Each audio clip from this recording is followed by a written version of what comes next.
Hey everyone, today I'm doing a tech review for the Shoot floating hand grip for your mini action camera.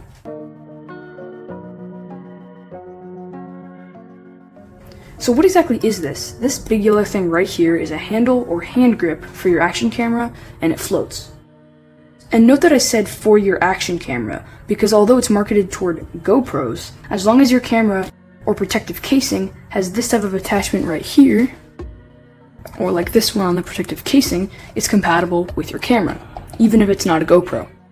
In this video, I'll only be testing this out with GoPro cameras, so purchase this at your own risk, knowing that it might not work with your camera if it's not a GoPro. Before I ordered this, of course, I looked at the reviews, and most of them were great. A lot of them were 5 stars simply because the product was as expected, and of course there's always the bad reviews. One person said that water had somehow gotten into it, and we'll be testing that out later. Also, lots of people stated that the screw rusted quickly, which we will also see later. And overall, the product was a 4.3 out of 5 stars at the time of filming the video, which of course is a good rating since there's always the people that hate it, and the people that for some reason have extremely high expectations for an $8 product. So what did this package come with? So first off, we have the actual handle, we have a screw to actually screw it in, and a wrist strap. Some people said that the wrist strap broke, so I'd suggest only using it for what it's for. A strap in case you drop the camera, not for extreme pressure.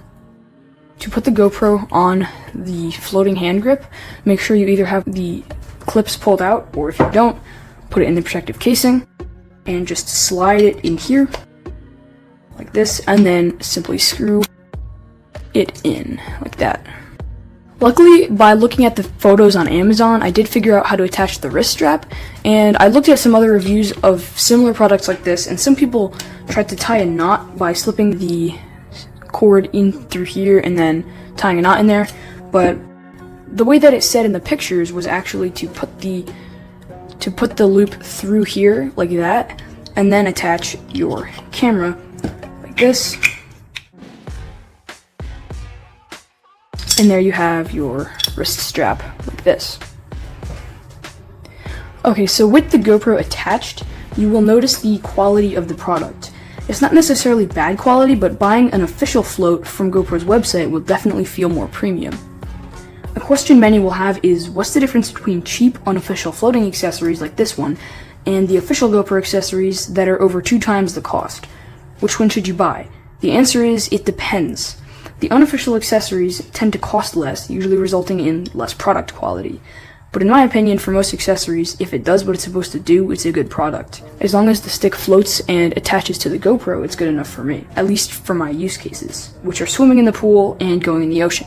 Now, some people would choose an official GoPro floating stick because they know that the company that made their camera is the same one that made their stick. The customer also knows that GoPro has tested it with all their cameras and feels assured that they won't lose their GoPro or anything. Another reason some people would choose an official accessory is just because of what the price tag suggests. Compared to the cheap unofficial products, the price tag suggests a premium product that will work extremely well. And it's not wrong, the official GoPro products do tend to be more premium and fit for your GoPro. But like I said, if it does what it's supposed to do, it's good enough for me. Anyway, this handle does fit nicely into my hand, and I can totally see myself holding this and taking videos. The handle is about as round as like an egg if you want a size comparison. It's easy to hold on to, and it's pretty grippy. Hand's not gonna really slip out of it. So this does fit nicely into my hand, and I completely recommend this product so far. Now it's time to test some of the reviews that were on Amazon. So the first thing we're gonna test is how it floats. So let's go outside. Alright, so we're gonna be testing if it floats with the GoPro Hero 10 and the GoPro Hero 3. We're going to be testing the GoPro Hero 10 twice because of the fact that it has the attachments on the bottom that will go onto this orange piece right here. So we'll be testing it with and without a case. And then the GoPro Hero 3, of course, doesn't have the attachment, so we'll only be testing it with the waterproof case. Before you start, make sure you, of course, don't have the attachment on the bottom of the case actually attached, because we're changing the attachment to this. We don't need this buckle anymore.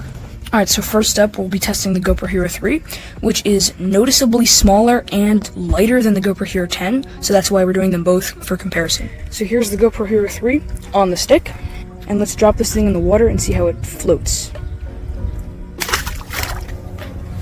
Alright, so it does successfully float. It just floated to So above my finger was where you were able to see the actual stick. And of course, it floats upside down, because how would a GoPro float like this underwater if clearly the top part is gonna go down because it's heavier? Alright, next up is the GoPro Hero 10 without a case. Alright, it successfully floats. Pretty much the same thing as last time. Floats from up here. You can see up here and below here is what's underwater. Next up, GoPro Hero 10 with a case. Let's drop it in. Honestly, it does feel kind of heavy, so hope it'll float. Let's see. And yes, it floats, and that's pretty much it. It always will successfully float no matter what camera you have. If it's super heavy like the Hero 10, or super light like the GoPro Hero 3. Alright, second test. The first question I saw on Amazon was asking about if the handle gets slippery when wet. So right now, since it's dry, I have a really good grip on it, but let's see how it goes when I put it underwater. Alright, so here I am outside, and let's see if it gets slippery when underwater or when it's above water after we take it out of the water. So right now, I have a really good grip on it. I can definitely hold on to it. And right now, so let's put it under the water. So I have a perfectly good grip on it while it's underwater. It's not slippery at all. In fact, it's almost the same as it was when it was above water. So don't have to worry about that. And also above water, once you take it out of the water, it's still completely fine. No need to dry it off or anything. You'll still have a good grip on it. The next thing we're going to test is if the screw gets rusty. And yes, it does get rusty. It gets extremely rusty.